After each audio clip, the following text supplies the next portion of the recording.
Primer mandamiento. Empecemos con lo feo. Voy a enumerarlo nomás porque ya ustedes conocen más que yo mi vida. Entonces, solo los voy a enumerar. Amar a Dios sobre todas las cosas.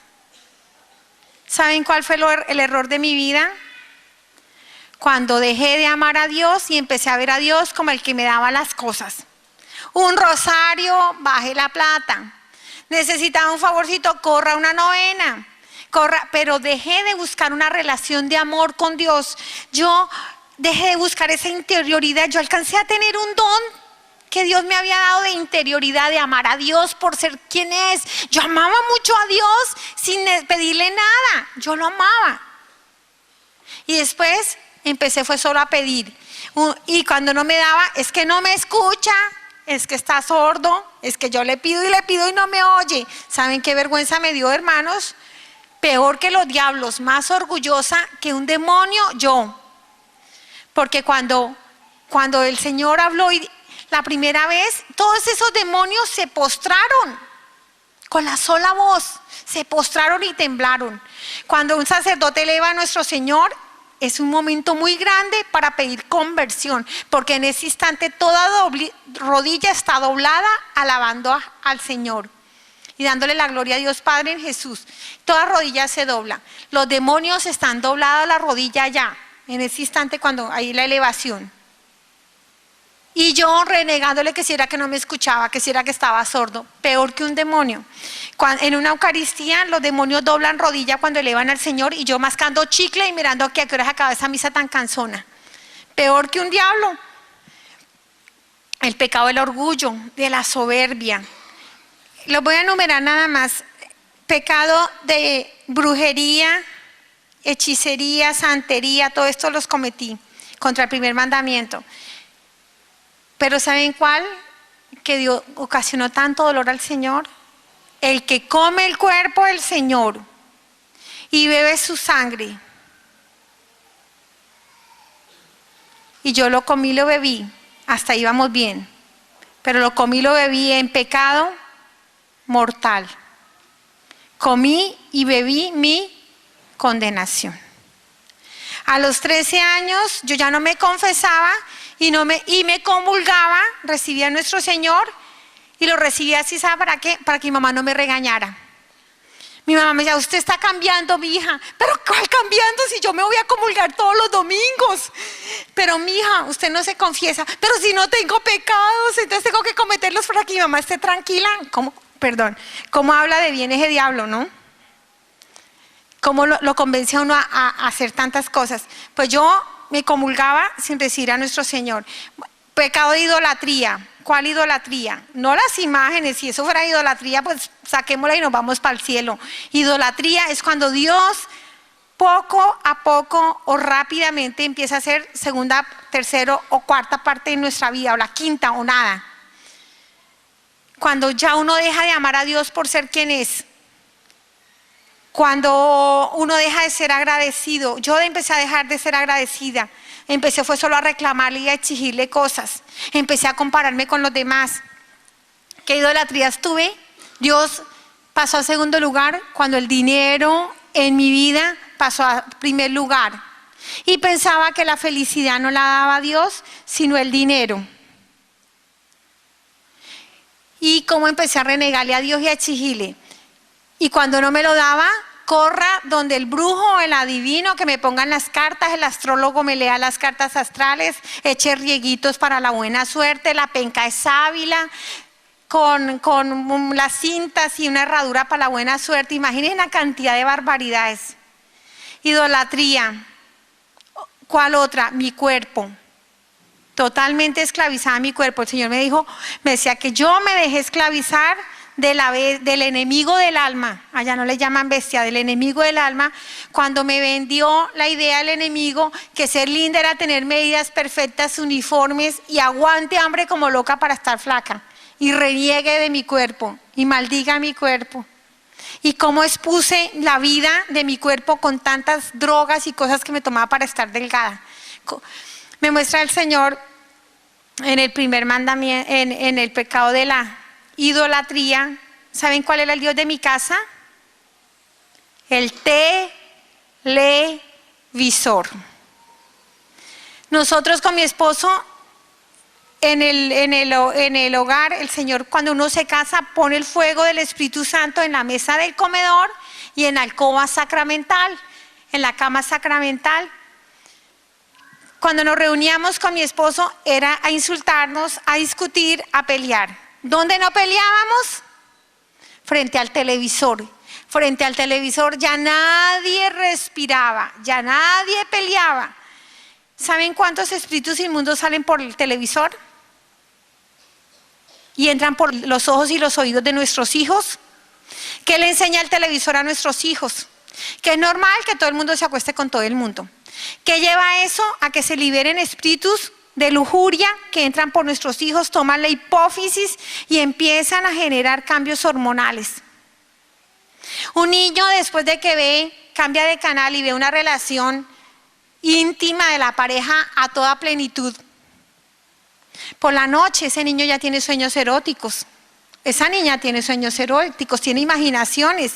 El Señor por eso muestra ya niños chiquitos a los 4 o 5 años masturbándose y a los 7, 8 años queriendo tener relaciones con la hermanita o con el perrito, cosas de esas.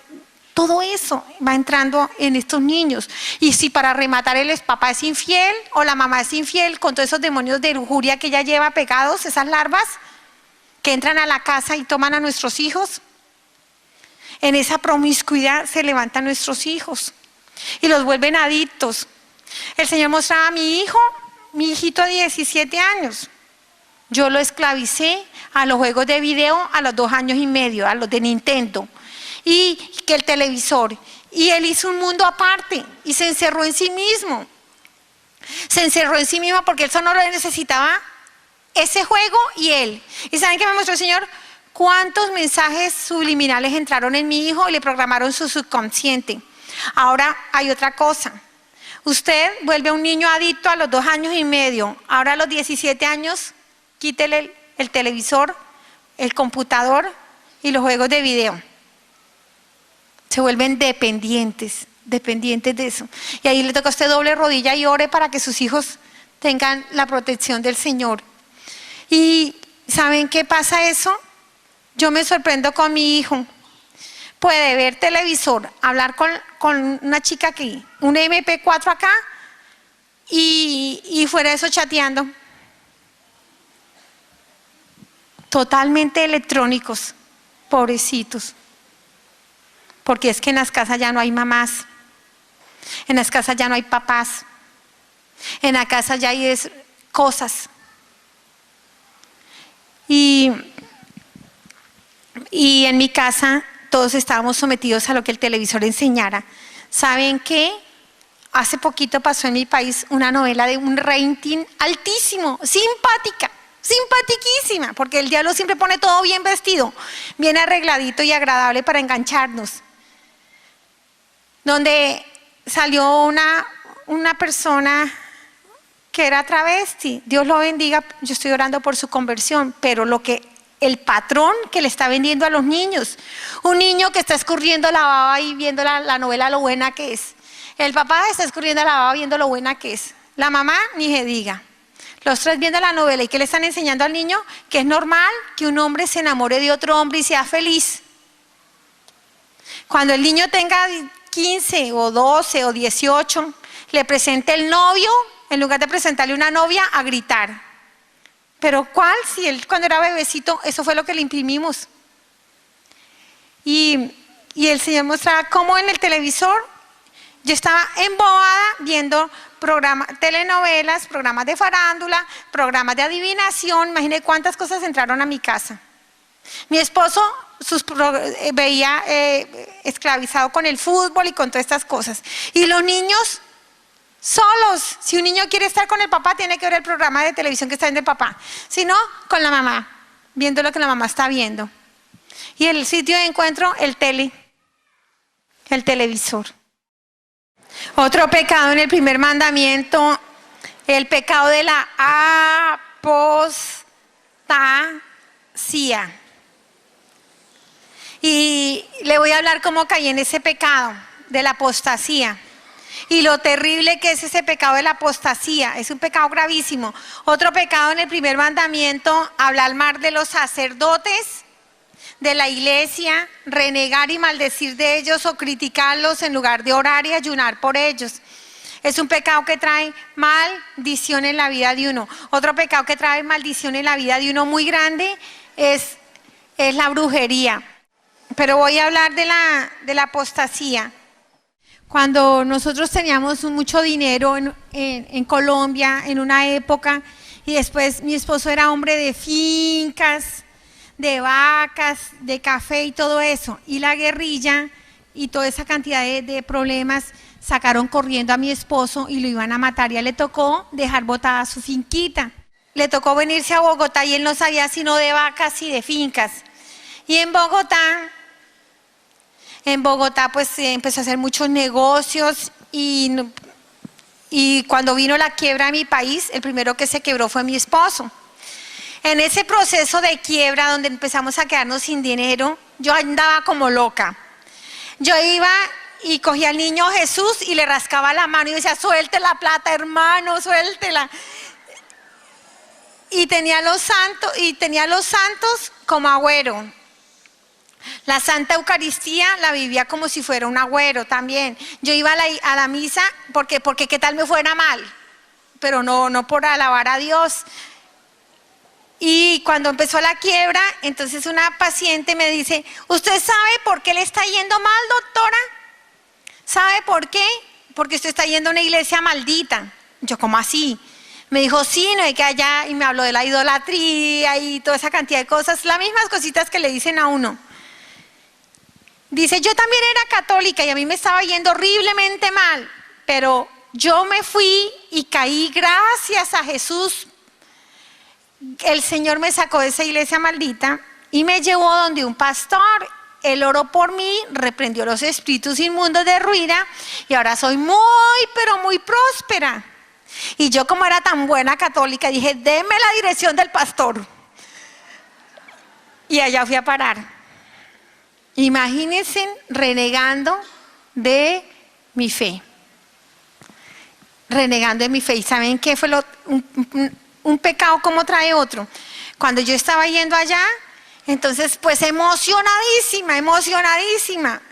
Y además que el enemigo sabe manejar muy bien las emociones. Y cuando estuve en ese camino, ¿saben qué pasó? Una señora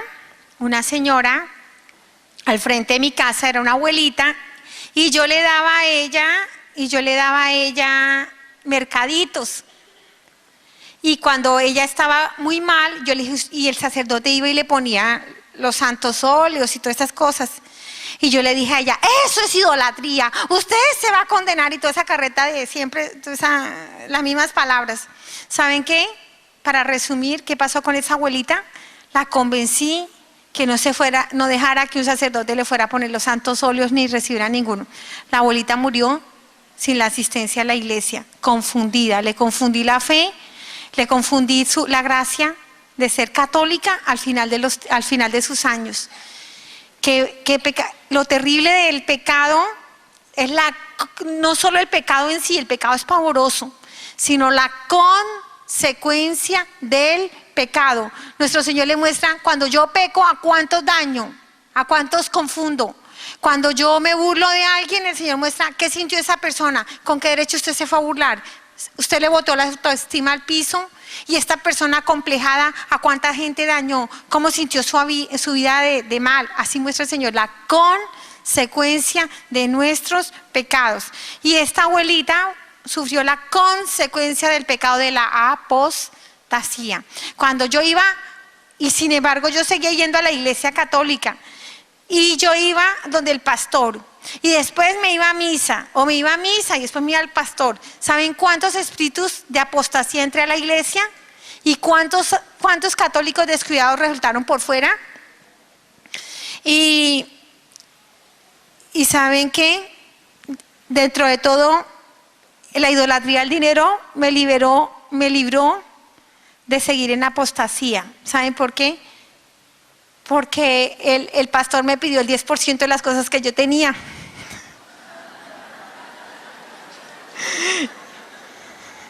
Y entonces yo dije, no está ni tibio. No está ni tibio. ¿Qué tal este tipo? Yo viene en la olla y él pidiéndome el 10%.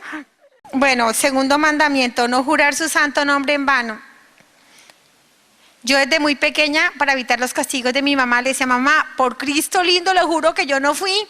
Al último ya no decía por Cristo, y decía, el Chucho sabe que había un trancón en madre. Chucho sabe, mire, sí, y saben que uno no entiende lo grande que es el nombre del Señor y cómo yo podía ser tan igualada. Me mostraban, ¿quién te creías tú, pequeña, para anteponer el nombre de tu Señor en tus mentiras?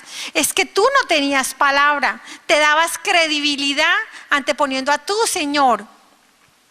Y cuando me muestran, ante la mínima palabra del Señor, el diablo tiembla y se postra. Y yo juraba en nombre del Señor, por mi pecado mucho más terrible que el del diablo.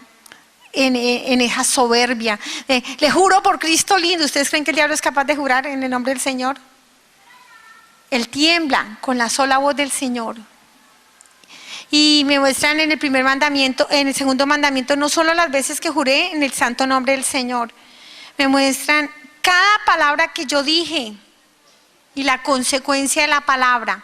Porque me dicen, es que tú no tenías palabra. Y cuando le dicen a uno, tú no tenías palabra, todas las palabras que uno ha dicho le da cuentas al Señor. De cada palabra que dije le di cuentas al Señor. Me mostró la consecuencia de lo que hice con cada palabra. Y cómo una palabra puede ser más asesina que todas las bombas atómicas de todo el tiempo. Una palabra puede destruir cuántas almas. Y me muestra de tantas cosas que yo dije. Mire, mi mejor amiga era una odontóloga.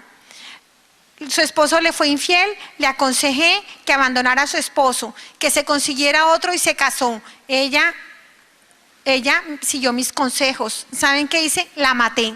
La saqué de un matrimonio sacramental, la pasé a un sacramento de hombres, a una unión de hombres. Y mi amiga entró en adulterio. Y cuando el esposo, ella se casó con un argentino, el Señor me mostró cómo el argentino le violó a su hijita del primer matrimonio a los 9 años. Y así muestra el Señor, muestra la consecuencia de lo que tú haces y todo el horror de tu pecado y cómo tu pecado daña a él y él daña a él y él daña a este. Me mostró el Señor, mi secretaria, cuando yo discutía con mi esposo, llegaba furiosa al trabajo. ¿Con quién me desquitaba? Con la secretaria. Pero rápido, pero pase eso, es que usted no alcanza, pero todo el tiempo. La chica llegaba a la casa así estresada, a pelear con el esposo y a pegarle al niño. Un niño que le pegan porque se están desquitando los papás que llega a ser al colegio. Y si ven cómo se forman unas cadenas así terribles de maldad por cuenta de las palabras. Y el Señor, ¿por qué le ha dado poder a la palabra? ¿Cómo tiene de poder la palabra? ¿Cómo tiene de poder?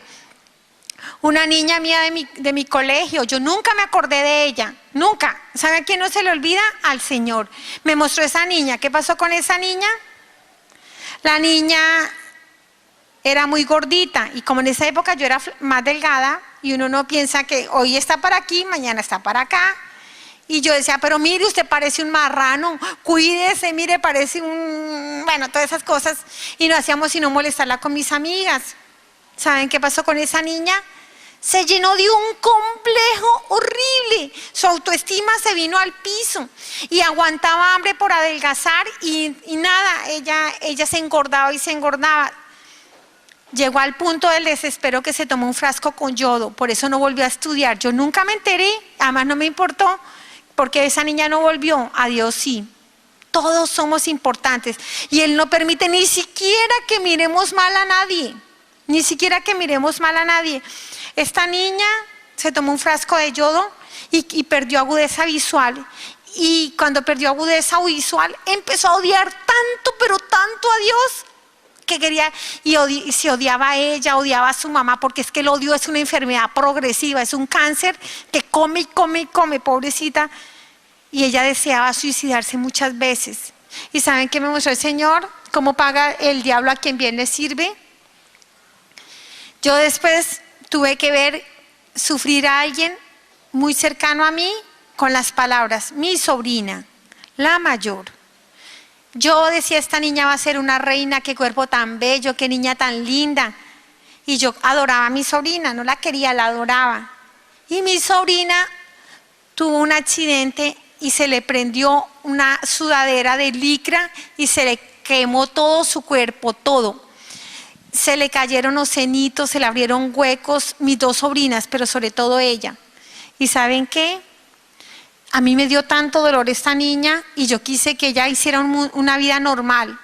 Me la llevaba a las playas y la gente, para que ella hiciera algo. Y ella, la gente, uy, guácala, ¿cómo le pueden dañar a uno unas vacaciones mostrando estas porquerías? Y la gente decía cosas así. Y el niño, ay, papi, miren esa niña tan horrible, ay, no sé qué. Venga, mijito, venga, no mire eso. Y la niña oyendo, mi sobrina oyendo eso. Mi sobrina empezó poco a poco a recibir lo que es el peso de una humanidad perversa, una persona de una humanidad sin Dios que no tiene compasión. Y hasta el punto que trató de suicidarse muchísimas veces porque se odia. Al punto que terminó odiando a Dios porque le echa la culpa a la quemadura y porque la ha deformado y le ha tocado vivir un martirio. Y hoy un día está aquí, uno, y otro día está para acá. Más se demora uno estar hablando mal de alguien cuando ya está en su casa eso. Porque así paga el diablo a quien bien le sirve. Lo más triste de todas esas palabras que uno dice es que tarde que temprano se terminan devolviendo y la gente dice, Dios me castigó. No, es usted, es uno que sale a buscar, a buscar con sus palabras hacer daño y eso se termina devolviendo hacia su propia casa. Y ya para terminar de las palabras, porque Dios, el Señor le da poder a la palabra, para evangelizar, para exhortar, para bendecir. ¿Y para qué la usé yo? Para maldecir. Cada maldición le di cuentas al Señor. Cuando uno maldice, si no recibe la maldición la persona, mínimo la naturaleza, se seca un nacedero de agua, o a un campesino se le quema su cosecha, pero en algún lado cae la maldición y la naturaleza y la creación sufre el poder de la palabra. No solo las personas, la naturaleza. Un pecado que yo cometí mucho fue comparar mis hijos con los otros. Yo decía, no, es que mi hijo igualito de bruto a su papá, como la inteligente era yo. Mi hija tan brutica, ¿no? Pero como con ese papá que tiene. Imagínense qué falta de caridad y qué poder de la palabra para uno mismo de mamá estar ajusticiando a sus hijos. Otro pecado grave con la palabra, comparar un hijo con otro y desear tener los hijos de los demás. Y el daño tan terrible que eso hace en la autoestima de nuestros hijos. Y bueno, y otro, ¿saben qué? A mí me pasó algo muy importante. Cuando a mí me preguntan, el Dios dinero, lo primero que me preguntan es, ¿qué tesoros espirituales traes? ¿Y saben cómo iba a mis manos? Vacías. No llevaba nada. Y me dicen, ¿de qué te sirve decir que tenías tu apartamento, tu consultorio, que te consideras una profesional con mucho éxito? ¿De qué te sirvió? ¿Te pudiste traer el polvo de un ladrillo aquí? Y es cuando me dice, todo lo que tú tenías, lo tenías en bendición. Mucho se te dio, mucho se te pregunta. De cada grano de arroz que yo boté en la vida, le di cuentas al Señor. Mientras yo botaba la comida, el Señor me mostraba cuánta gente se estaba muriendo de hambre y deseaban comerse ese arroz y esa comida que yo estaba botando. Me mostró a mí cómo me gustaba hacer esas fiestas, reuniones que sirven mucha comida, la gente come un poquito y deja la mitad y después hay que botarla. Dice, Señor, mira la bendición de tus hermanos en tus bacanales.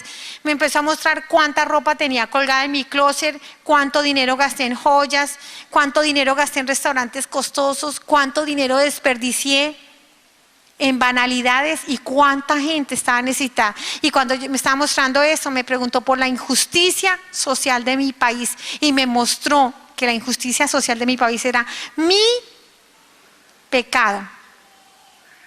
Mi pecado, y le respondí al Señor por la injusticia social de mi país.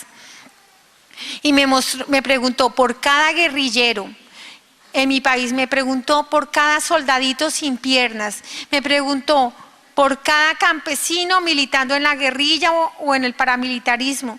Me preguntó por cada enfermo, por cada sufrimiento de mi país. Y cuando me preguntó por la injusticia, me dice, con la mitad de lo que tú te gastaste en tus vanidades, junto con la mitad de lo que se gastan todas las mujeres en el mundo, en liposucciones, en lipoesculturas, no existiría el hambre en el mundo entero.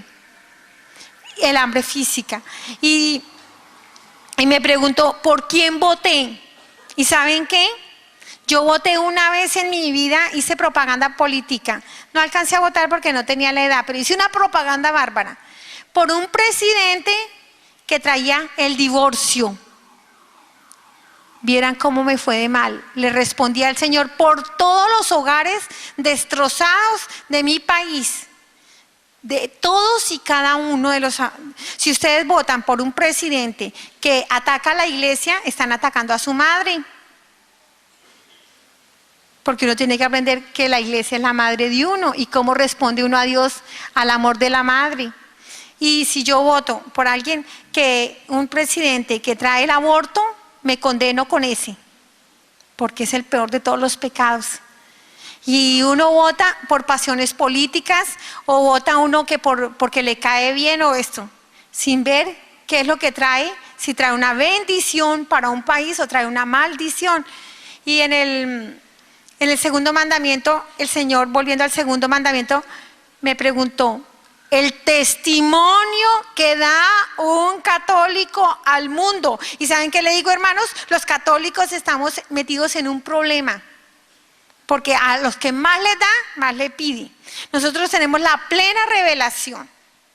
Tenemos toda la plenitud. Tenemos el cuerpo y la sangre del Señor. Y el Señor muestra cómo que con la misma lengua donde recibiste a tu Señor, y en la misma casa el Señor estabas hablando mal de los sacerdotes. Estabas hablando mal de las religiosas. Con la misma lengua que recibiste al Señor llegaste a insultar y a golpear a tus hijos y a maltratar a tu esposo. Y no solo eso, el antitestimonio que da un católico al mundo. ¿Quién quiere ser católico cuando nos ve a nosotros?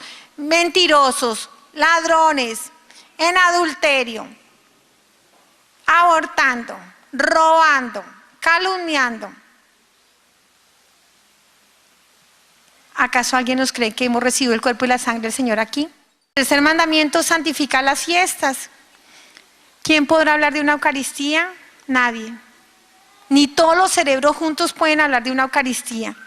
Ni todos los hombres de todos los tiempos pueden hablar ni esto que es una Eucaristía. Lo poquito que yo puedo decir de la nada, porque de la nada que soy yo, del corazón del sacerdote sale Jesús, y es Jesús quien da la Eucaristía. Es Jesús, y cuando está Jesús allí, todo se une, el cielo y la tierra. A nosotros nos suben a la divinidad, nosotros tocamos la eternidad, la divinidad. Y ¿saben qué es lo lindo? En ese momento precioso, en el corazón del sacerdote, el sacerdote, en sus manos están las manos de Jesús, de su corazón está Jesús. Y Jesús estamos en todos los tiempos de Jesús. En la mesa está la cruz de Jesús sangrando. Y Jesús está sangrando, clamando al Padre por nosotros y clamando por nosotros. Y todo se da ahí, es bellísimo cuando el sacerdote dice, esto es mi cuerpo. En ese instante el Señor saca un pedazo de su corazón y lo pone allí, y su corazón late y sangra. Y cuando uno recibe al Señor, su carne y su sangre empieza a ser carne y sangre de nosotros para la eternidad. No es lo mismo ver a una persona que ha recibido a nuestro Señor y ver a una persona común y corriente, no es lo mismo. Porque esa persona brilla, y es algo, es un germen como una perla, como un diamante, es algo bellísimo, ya no es la misma. Y por eso los pecados tan graves contra la Eucaristía. Se besa el cielo y la tierra en la Eucaristía. La gloria del Señor está ahí. Todos los ángeles y los santos, las almas del purgatorio, están allí. Todos se gozan la Eucaristía. Mientras se gozan la Eucaristía, uno está mascando chicle, aburrido que a qué hora se acaba esa vaina. Y un pecado grave, es decir, que hay sacerdotes aburridos y sacerdotes emocionantes. La Eucaristía es el don de Dios, no es obra de hombres, que el Señor usa instrumentos, que un instrumento de pronto tiene un carisma para un lado y otro de otro, pero el don y lo maravilloso es que es Dios ahí dándose por amor a nosotros. Yo pequé cuando decía que yo no iba de las misas del frente de mi barrio porque el cura era muy dormido. Y entonces me decía el Señor, es que tú querías que yo hiciera aeróbicos para que tú estuvieras contenta y tuvieras que estar saltando para decir que qué emocionante la Eucaristía. Y ¿saben qué es lo lindo, hermanos? Cada vez que hay una Eucaristía, la eternidad, la divinidad, el cielo y la tierra se van acercando. Y un día se van a besar y se va a acabar las tinieblas.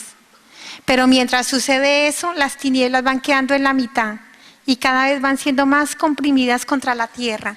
Y por eso es que uno cree que el diablo está ganando. No, es que Dios se le está acabando el tiempo porque el Señor ya está llegando.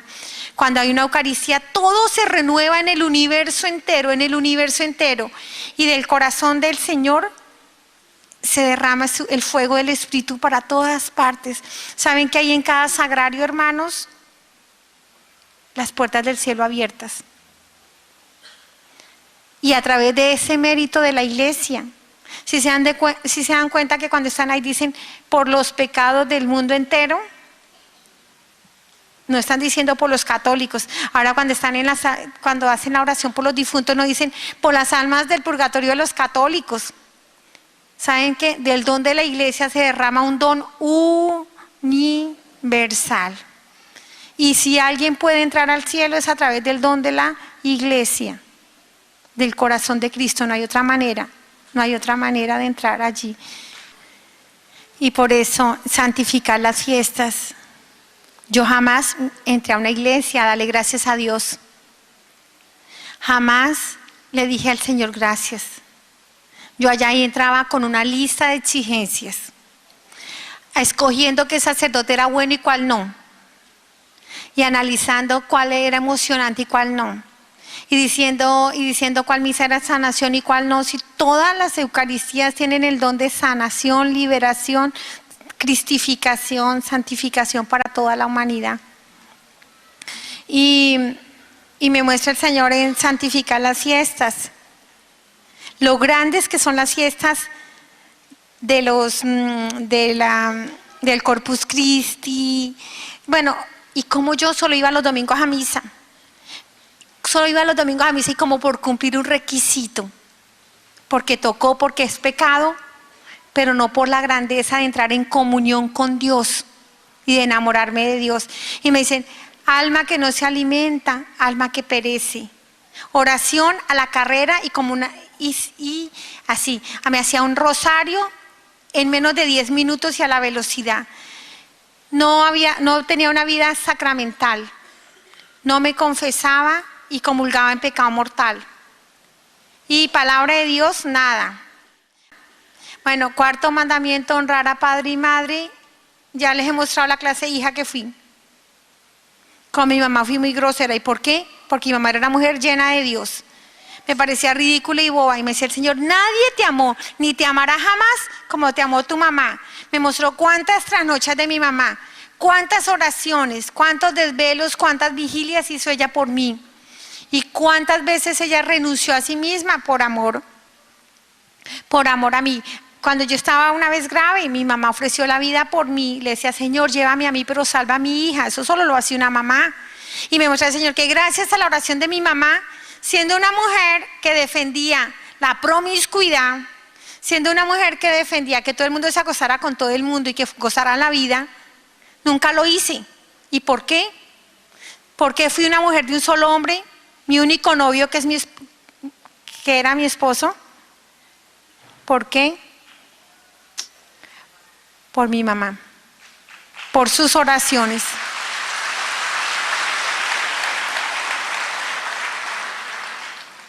Pero ¿saben qué?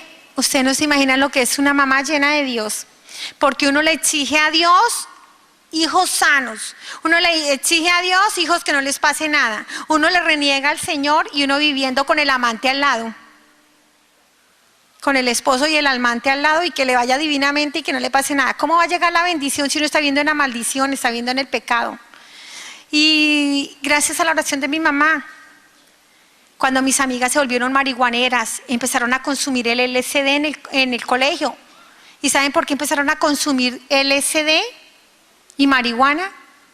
Trauma posaborto, porque en mi grupo empezaron a abortar. Y yo desde pequeña empecé a ver el aborto como normal y como que eso no era nada malo.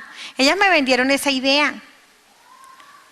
Y así es como nos la venden a nosotros. Nos van trabajando tan lentamente. Quinto mandamiento, no matar. No maté.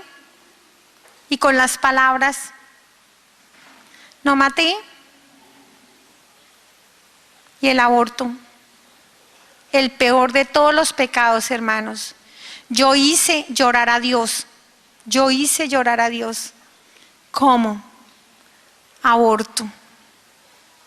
Aborto. Y ¿saben qué? El aborto deja destruida a una persona.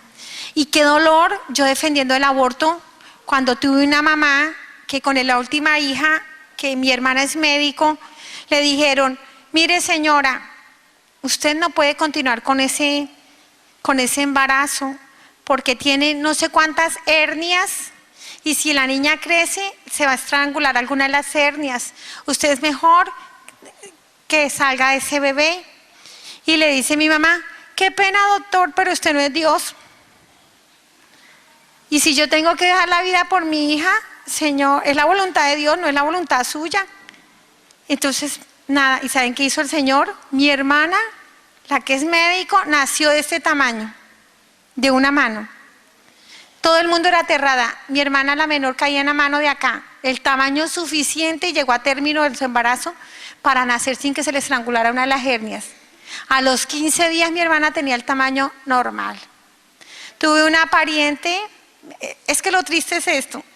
Tuve una pariente de mi mamá, que en su pueblo se la violó el gamonal del pueblo, o sea, el mandamás del pueblo. La niña tenía 15 años y quedó embarazada.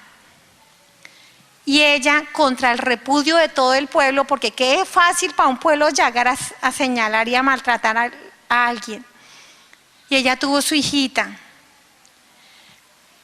Vieran la niña tan preciosa que tuvo. Cuando la pariente se murió, cuando ella se murió, tuvo una muerte lenta y muy grave. Tenía 4 hijos porque ella después se casó. ¿Y sabe quién la asistió? Y la cuidó tanto, su niña, la mayor, la hija de la violación.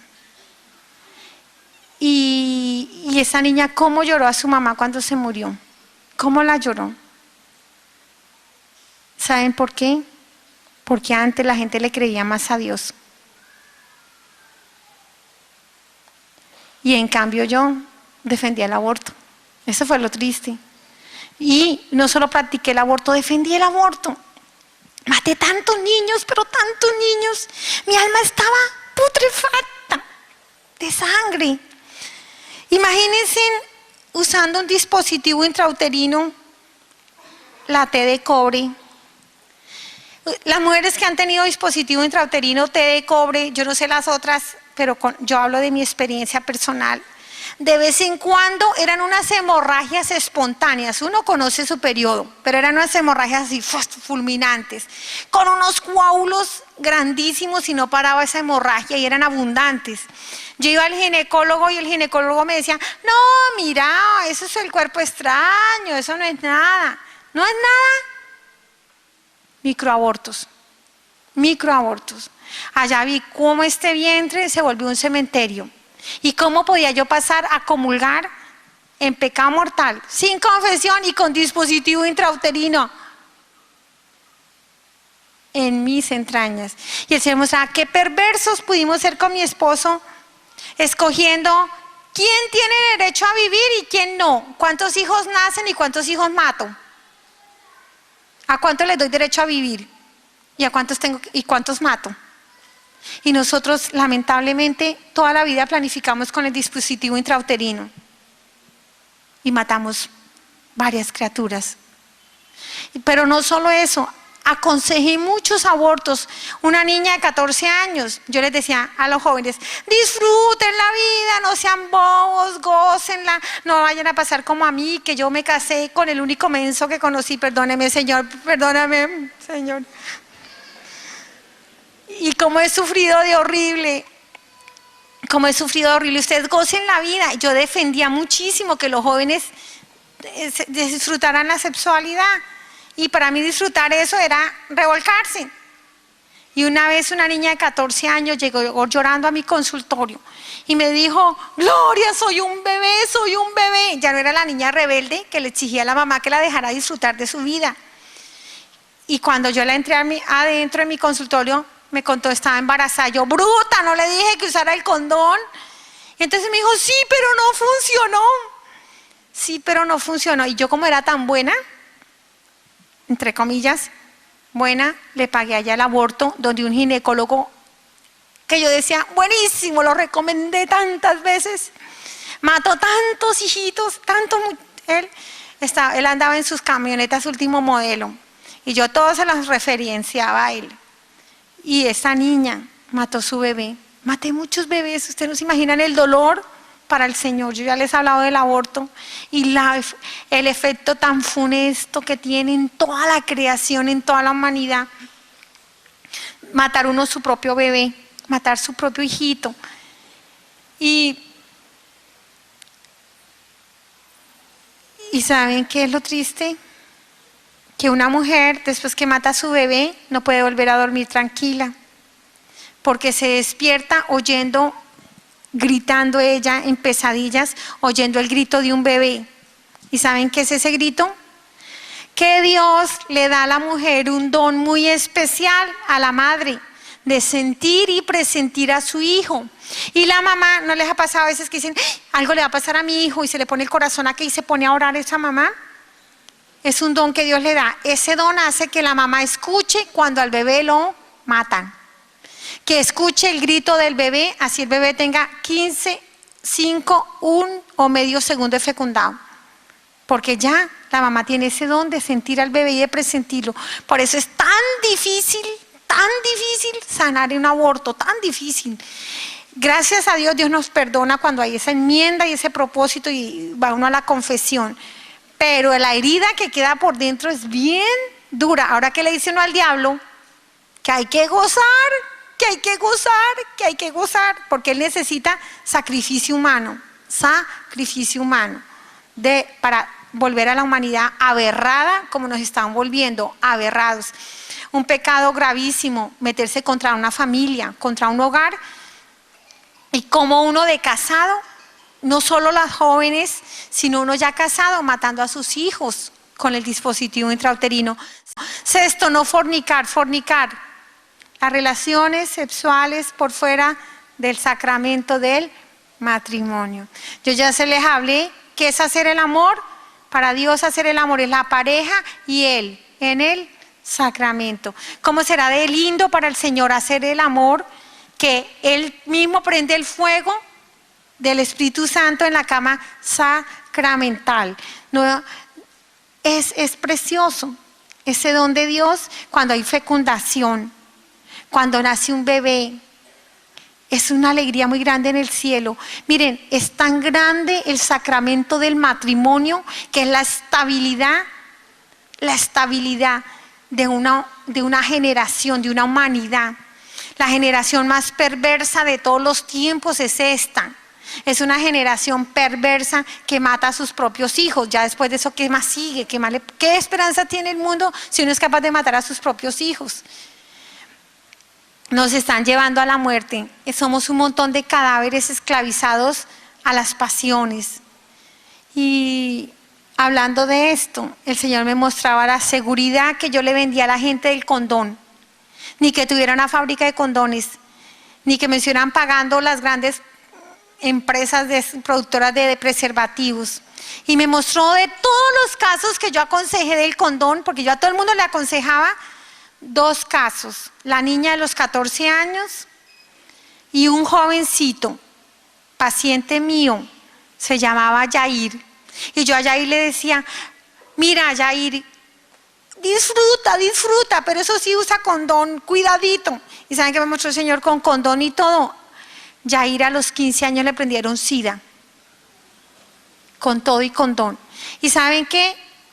Mi hija la mayor, que es la que yo les decía que es monjita, que entró al convento, cuando yo perdí un bebé por tosoplasmosis, una enfermedad, tuve un aborto, lo lloré, lloró mi esposo por ese aborto y me dijeron, usted no puede quedar embarazada hasta que se tome ese antibiótico, porque o si no usted tiene otro hijo y le va a salir deforme, no sé cuántos, bueno, todas esas cosas.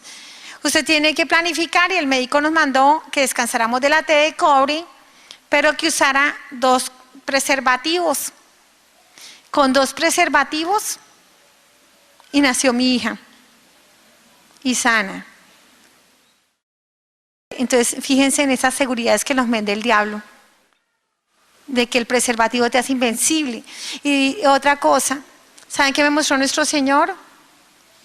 Y muestra a cada persona, un hombre adúltero no solo daña la gracia de Dios, desestabilizar un hogar y poner por fuera de la protección de la iglesia a los hijos. Ustedes saben que la iglesia protege y protege, así usted no la vea, protege por el don de Dios de la comunión de santos.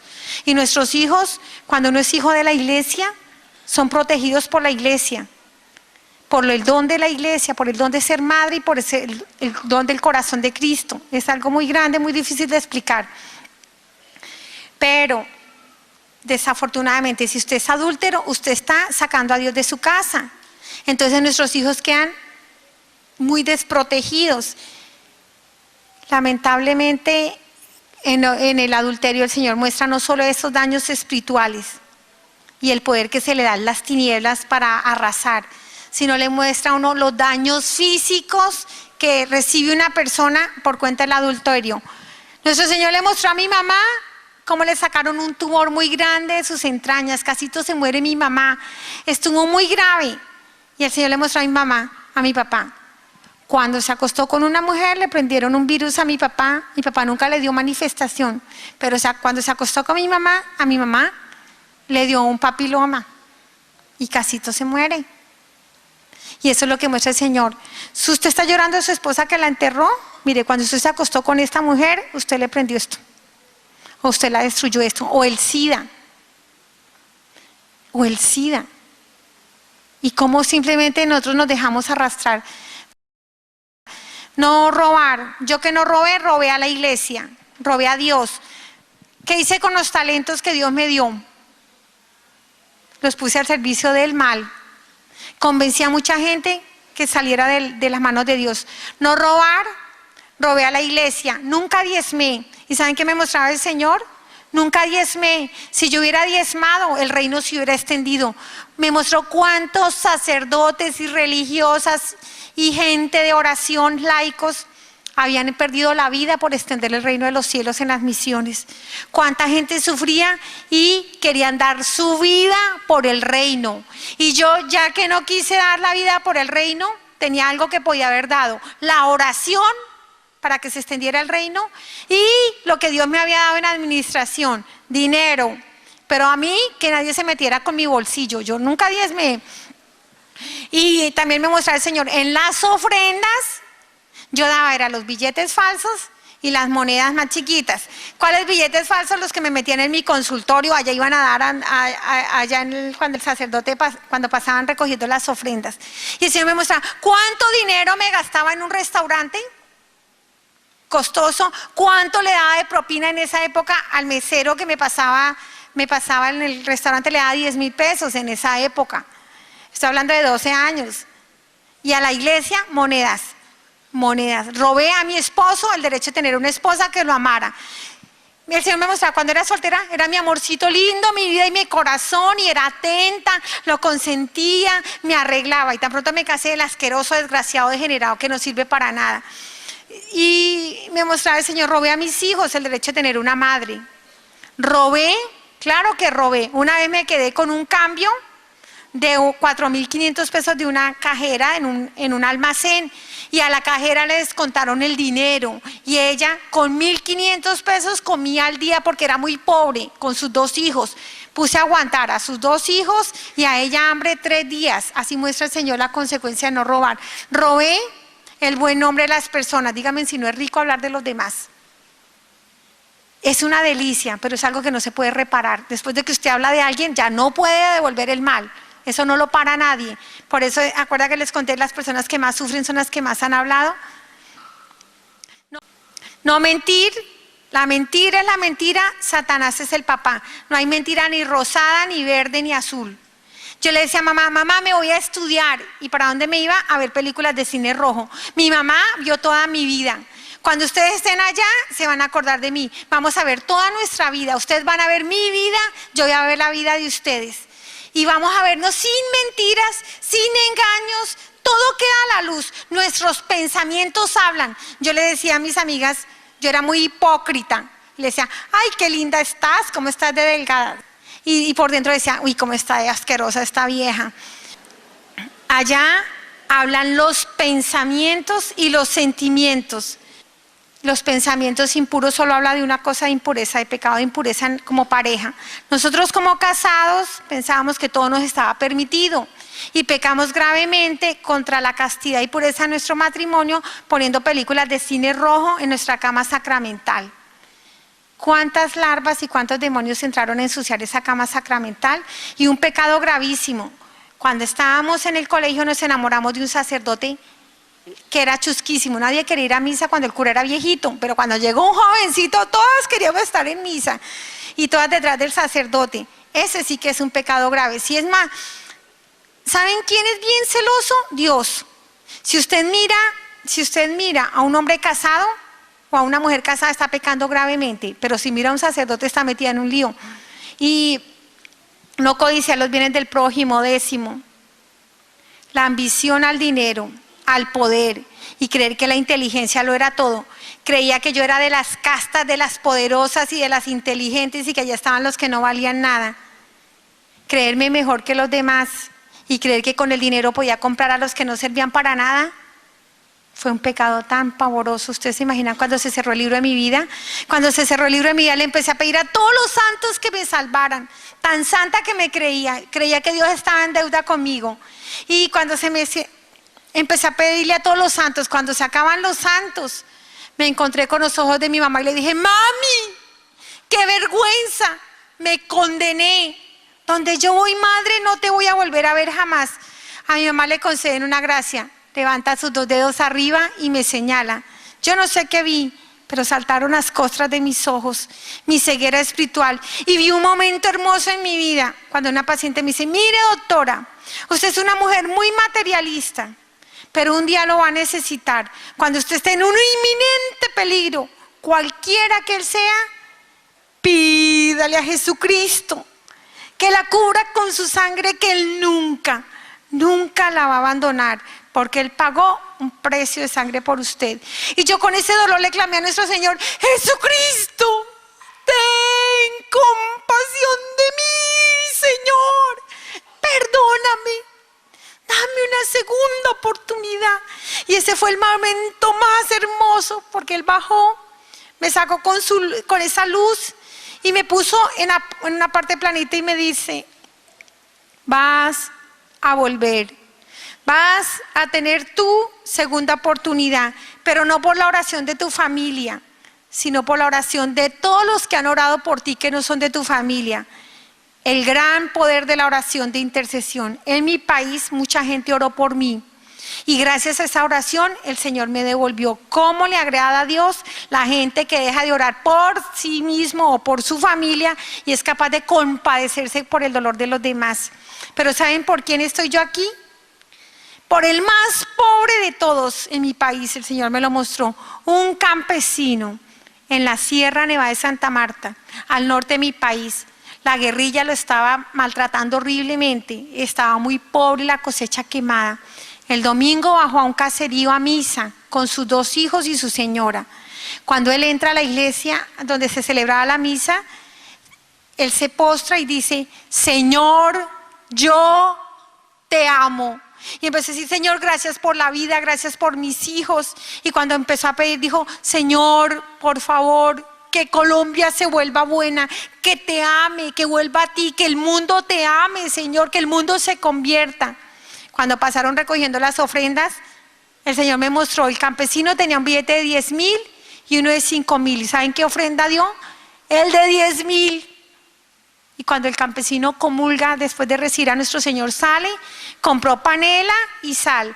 La panela se la envolvieron en media hoja del Espectador, un periódico de mi país.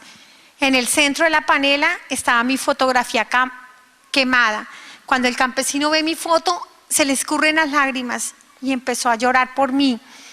Y él hace la oración que a mí me tiene aquí. ¿Saben qué le dijo a nuestro Señor? Le dice a nuestro Señor, Padre, Señor, ten compasión de mi hermanita, Señor. Señor, sálvala.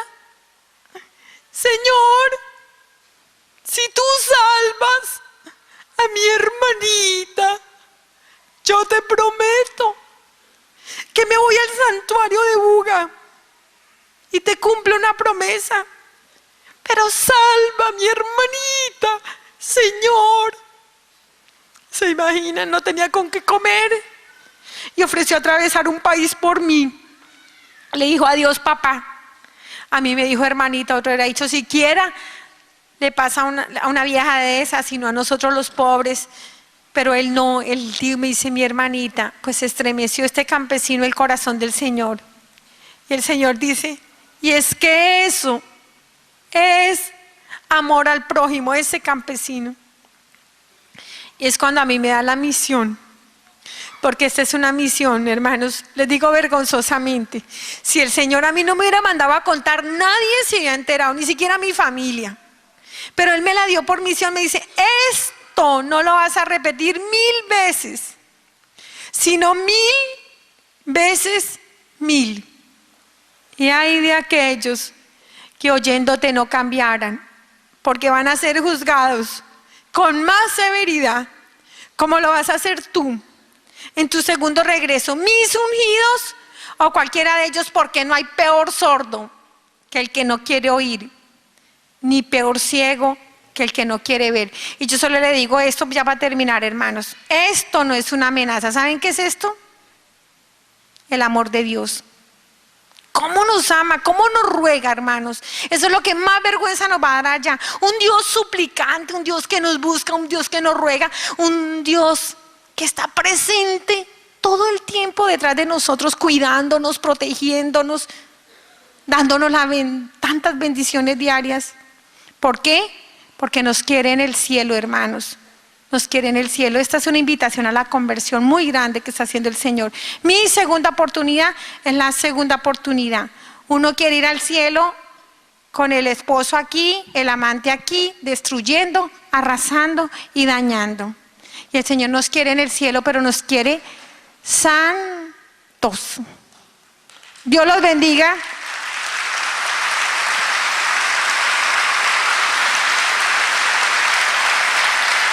Dios los bendiga a todos y cuenten con mis oraciones, hermanos. La gloria es para Dios.